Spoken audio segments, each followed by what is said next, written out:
June 10th, 2025. Well, it looks to me like we seem to have some of a calm down in the relationship between Elon Musk and Trump. Although they haven't quite made up yet, it looks like they're realizing that they both need to.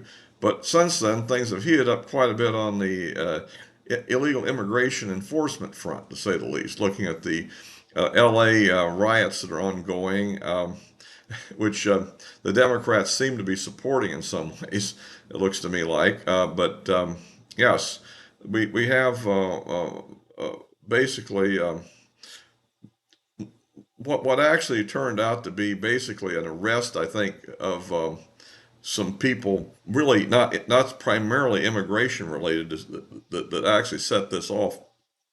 Although there is a background to the whole thing too, of course, and that is, I think that there is a bit of an escalation in the effort to get the mass deportation going, and of course that leads to some incidents which can be lead to things. But at the same time, as we look at what's actually going on in this event, we're beginning to see that professional agitators, I think, have moved in on it and are escalating it, many of whom are clearly not Latinos and presumably would not be deported, you know.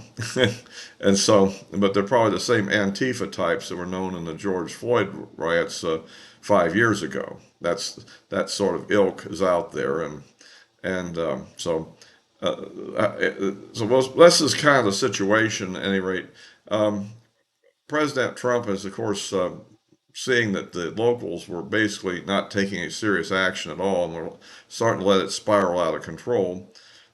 Decided to mobilize, I think it's like 4,000 at the present point, National Guard, although I don't think more than maybe 1,000 have actually got in the field yet, as of this recording. Of course, by the time this run is over with, it'll probably be the full group will probably be available.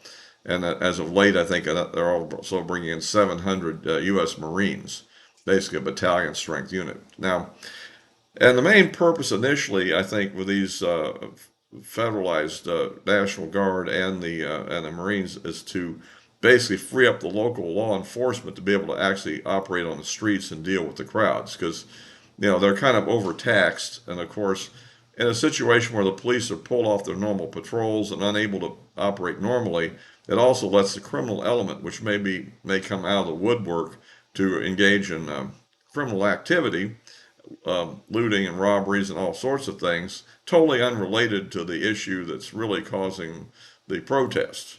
So, in other words, these things tend to spiral once law enforcement's overstressed, and so that's the dilemma we're in at the moment, I guess.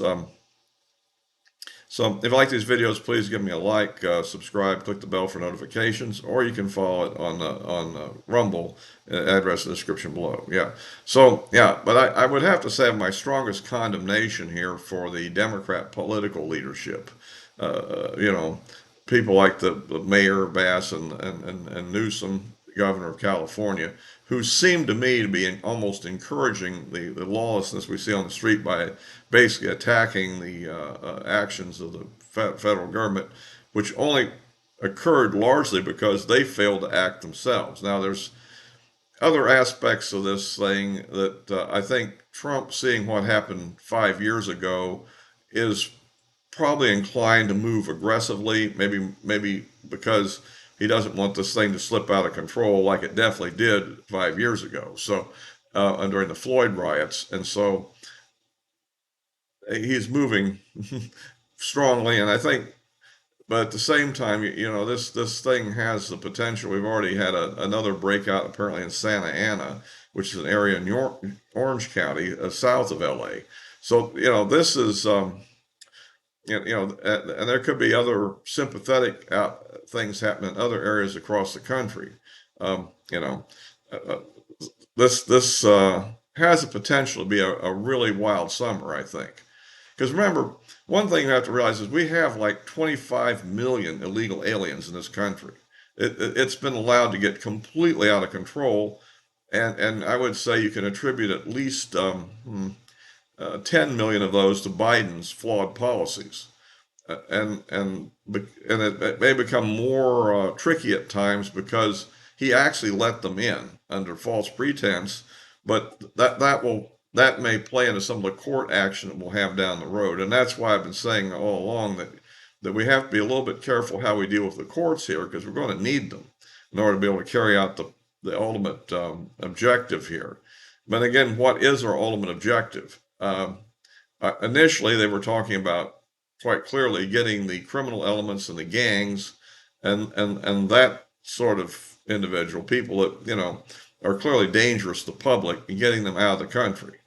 But there's also the fact that as you do that, you're going to encounter, as the head of the immigration thing said, that Tom Holman, I think it is, he said, when you're going to encounter ordinary illegal immigrants in the process of doing this, and of course they have no legal status here, so they'll be up for deportation as well, even though they're not particularly contributing to mayhem in the country, at least until now. But the problem is, on the other hand, we really don't want them all here. And so that's going to be, I think it's going to become a greater dilemma as this thing expands, and we'll have to see how that goes.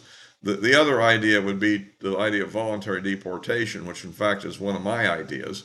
But I don't think $1,000 is going to be enough of an incentive to do it. I mean, I just honestly don't think that they're going to leave for $1,000. I mean, they probably paid a lot more than that to get here, to these cartels, if you recall what was going on back in the Biden period. And remember, those cartel people, depending on what country they're in, that are still expected to be paid, for this. And so it's a complex situation. But for the moment, we have to control the rioting, because this is a dangerous thing. And I'm particularly hostile to things like Hakeem Jeffrey's comments attacking the ICE agents because they don't want to be identified. Well, I mean, ultimately this could lead to threats to their families, and they're just doing their job. I mean, let's be blunt. And that if this gets too far out of control, one thing can lead to another, and we don't know where it would end up. But for the moment, I think Trump's taking strong action, trying to prevent this from turning into a situation like we had in Portland and Seattle in 2020, where you have permanent people occupying things. Now, one thing I can kind of hope for, and we'll see if it pans out this way or not, is that the people themselves will find the disruption in normal activity to be kind of unacceptable at some point, that they really won't be very happy with all the streets blocked off by these guys doing all these rioting. And so maybe that'll be eventually harmful to Democrat politicians who can be seen as supporting this, and supporting these actions. So anyway, I just thought I'd kind of address this subject because it is a hot topic of the moment, and we'll, it could be very, very. And the danger here, I think, is this could spread to many other cities, and any single incident, even no matter how legitimate it is in terms of enforcing the law. Like this one, the thing that apparently the ultimate spark of this thing was essentially something that wasn't primarily immigration related. It was simply trying to arrest certain criminals. And of course, the Democrats' sanctuary city policies, where they won't turn these people over voluntarily when they're given a detainer, leads to actions in the street which are going to create more of these incidents, So, but anyway, we'll set to see where this goes. But I think that Trump's handling it okay so far. You better watch the rhetoric he uses on this, because the Democrats are laying to try to turn this thing into sort of a big sympathy case, and we got to be very careful about that. Now, I noticed that they brought Mr. Garcia back, like I was sort of recommending, and like I recommended, they've charged him with a wide range of criminal acts. So I think we'll eventually be able to prove our case that we didn't put a good Maryland man in a horrible situation. He really was a bad guy, and I think we'll be able to get a conviction, particularly because the trial is going to happen in Tennessee, which should be a fairly good district to carry out the prosecution. So at any rate, that's kind of the state of affairs here for the moment. And we can always hope that Trump and Elon Musk can kind of get together and quit feuding. And we do need to get this big beautiful bill, as they call it. I don't know, beautiful, I don't, but the Reconciliation Act needs to be passed. I mean, yes, we can make some modifications, but I mean, in generally, I think you're going to find that they're going to be opposing the people that want to make changes in the Senate are almost going to be split on what the change ought to be. Some of them, like for instance, the Senate, I think will want to reduce the the so-called SALT tax exemptions for the big that were really good for the high tax states like New York and California. But on the other hand, we need representatives from these states to vote for this bill when it goes back to the House, if it goes back to the House. And so probably they'll move in the direction of maybe taking 10,000 or maybe 15,000 off of it because I mean $40,000 of state taxes.